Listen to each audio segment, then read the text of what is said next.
Alright, everybody, for today's critical thought, we're going to be returning to the topic of taboo games. Whether or not there is something that is truly off the table when it comes to making a game out of it, and how this relates to the controversy surrounding the game 6 Days in Fallujah.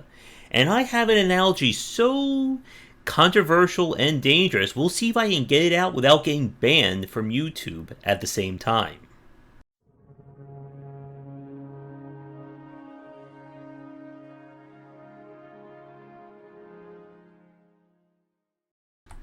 Alright, so I think this will probably be one of our shorter topics. We won't probably need to do a part 2, and no footage in the corner over there this time, as nothing's really relevant to this discussion, which will make this a lot easier for future Josh to edit.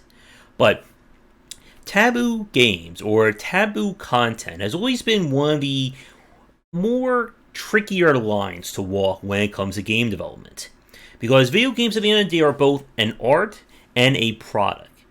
And because of that, you have to very much toe that line carefully in terms of what you can depict and how you do it. And the game that's kind of earning a lot of controversy at the moment, is 6 Days in Fallujah, or shall I say, the re-release of that game, because it was originally canceled, I think, about, I want to say 10-15 years ago, somewhere around that time. And what is happening is that the game is trying to be framed around the actual events that happened. And unfortunately, this is where things get very murky in terms of game design and depiction. One of the reasons why developers love fantasy and otherworldly sections is that there's no one-to-one relation to our world. We don't need to care what zombies feel like, or orcs, or robots, and aliens, and so on. And whenever games deal with realistic or actual events that happen, you need to be very careful with that. Because there is a very fine line between depicting something in all of its glory and not so glory, and kind of gamifying it or, embracing it as something amazing or, glorifying it, I guess would be the proper term. And when we deal with stuff like with 6 Days in Fallujah, it definitely has some trickier elements to it in terms of this. Again, the whole issue is not as old as World War II is. And the fact that it takes place in a real place where real people were killed definitely strikes a very, not exactly, happy-go-lucky, gamey tone, as we've seen from other properties. When we look at stuff such as the Call of Duty games, they tend to embrace, bombastic World War II or whatever war they're trying to depict movies, such as the late, I think it was Battlefield 5, also try to go really over the top. And when you do that, it kind of gets away from some of that realism.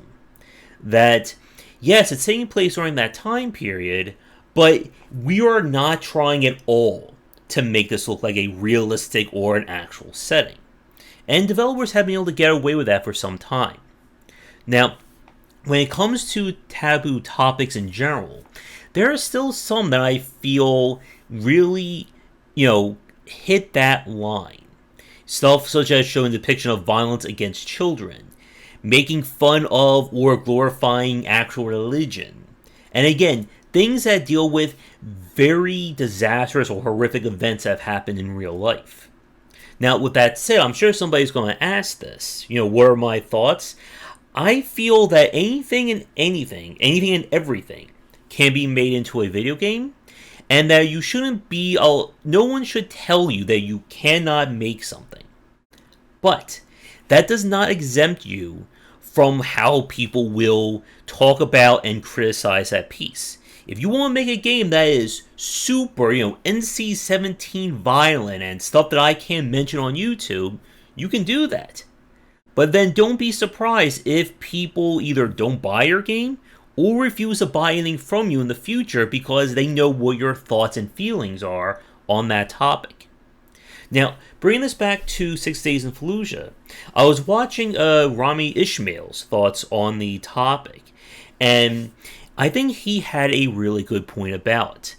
that what they're doing with from the trailer and concept is that they are procedurally generating the city to kind of turn into more of a roguelite, procedurally generated shootouts and, entering buildings and so on. That, in of itself, is a really cool mechanic and system. It's a different story when we're talking about a place that really happened or really existed with real people. And this is where, again, that line really comes into play. So as I said in the opening, that I have the perfect analogy for this that is so, I think this will be so controversial that if I say it in the original form that I came up with, even if I say it in jest, I think YouTube will probably ban me. So I'm going to say this in as nondescript, but still descriptive enough way that you get what I'm saying. And hopefully I avoid the YouTube Skynet from coming down on me. But the point is that the issue with a game like 6 Days of Fallujah and why a lot of people, especially those of Arabic descent, aren't happy about it, is that it reduces themselves or reduces the people who live there as simply game mechanics meant to be used again and again. And even the city itself is just simply a roguelike playground in that regard, no matter how serious or topical the developers are approaching this. So here's the point that I want to say. For those of you who are fine with games like 6 Days in Fallujah or games that deal with realistic or, topical elements like that, I gotta say this very carefully.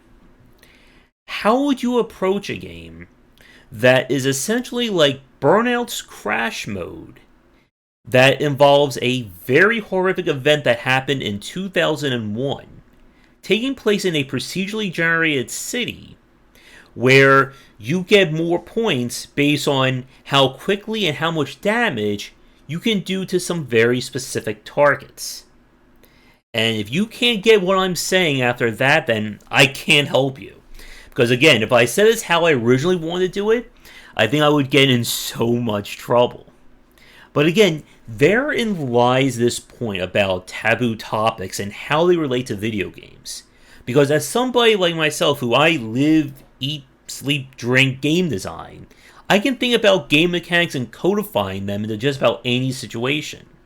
So I can think about horrific events and stuff like that and go, okay, I'm sure somebody can think of a game with that. But again, the question is, should you make that game? And should there be consequences for it? And again, it's a very hard line for a lot of people to tread. Because showing something that is, over the top or glorifying it, even if you are playing the good guy, the one who's not doing it, you're still representing it in your game. And there's definitely a greater topic to be had about the idea of morality systems in games. Is it okay to let the person be the bad guy? Or how bad should somebody be? And again, that's a different topic altogether from this video. So, to wrap things up, or I guess partially wrap things up for now, while I don't believe that there are topics that are 100% forbidden, you do need to think about what this means going forward for yourself and your studio. I'm sure that there is a way to make a very topical game set in Fallujah along those lines and have it be acceptable. Now, is that going to be the, top 10 game of the year winner or, the best game of that time? I don't know. But how you depict stuff, especially when we're dealing with realism or realistic situations, is very important to consider, especially, again, if you're trying to aim this as a mass market. There are plenty, and I do mean there are plenty of games out there that are very risque, very disturbing, that will never see the light of day on a mainstream store, and they have a very small and niche fan base. But again, it's that ever popular, the art versus the business side that you need to consider when building your game. Because the more you try to embrace and be very controversial and very polarizing like that, you are going to elicit very extreme responses. Whether positive, you're being such a risk taker and avant-garde for doing it, or negative, as in, why are you showing this horrific scene? I don't want to see that in my content. And that is a fair point.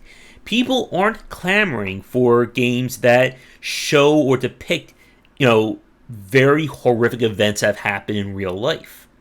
And one of the challenges of video games, or especially from the AAA or AA side, is that most of these games deal with the entertainment factor first. Any kind of historical or artistic standpoint, maybe third or fourth.